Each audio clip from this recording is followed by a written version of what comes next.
আসসালামু আলাইকুম। আশা করছি সবাই ভালো আছো। তো অনেক দিন পরে একটা ব্লগ নিলাম। ইদানিং তেমন ভিডিও দেওয়া হচ্ছে না। তো ভিডিও রেডি করে রাখি, কিন্তু পরে আর ভয়েসও দেওয়া হয় না, আপলোডও করা হয় না। তো এই তো সকাল সকাল মানে খিচুড়ি রান্না করা হচ্ছে আর কি। সকালবেলার নাস্তা খেয়েই খিচুড়িটা বসানো হলো আর কি। তো চিকেন দিয়ে আজ এই খিচুড়ি রান্না করছি আর কি।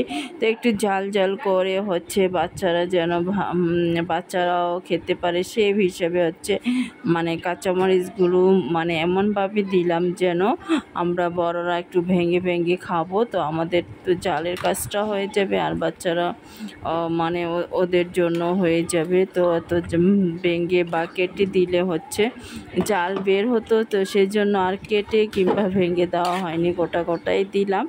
তো এই তো আমার খিচুড়িটা মোটামুটি এখন দমে দিলে হয়ে যাবে। তারপরে এই তো কেক বানিয়েছিলাম। তো এখন কেকের ডেকোরেশন করব, সেই জন্য ভিভো ক্রিমটা আমি রেডি করে নিলাম। তারপর একটা কেক বানিয়ে দিচ্ছি আর কি, বাচ্চাদেরকে জাস্ট বাসায় খাওয়ার জন্য বানালাম। তোরা ক্রিম কেকটাই খেতে পছন্দ করে, তো সেটা বানিয়ে নিলাম। তো এই তো আমার কেক কাটা শেষ।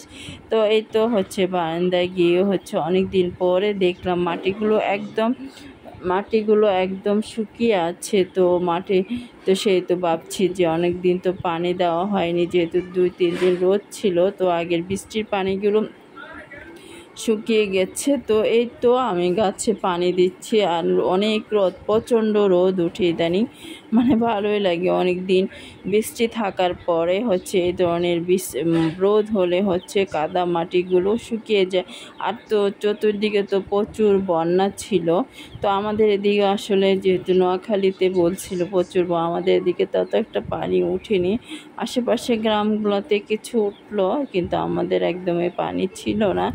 সমস্ত রাস্তাঘাট সব কিছুই শুকনা ছিল। তো এই তো গাছে পানি দিচ্ছি। তো এই পর্যন্ত।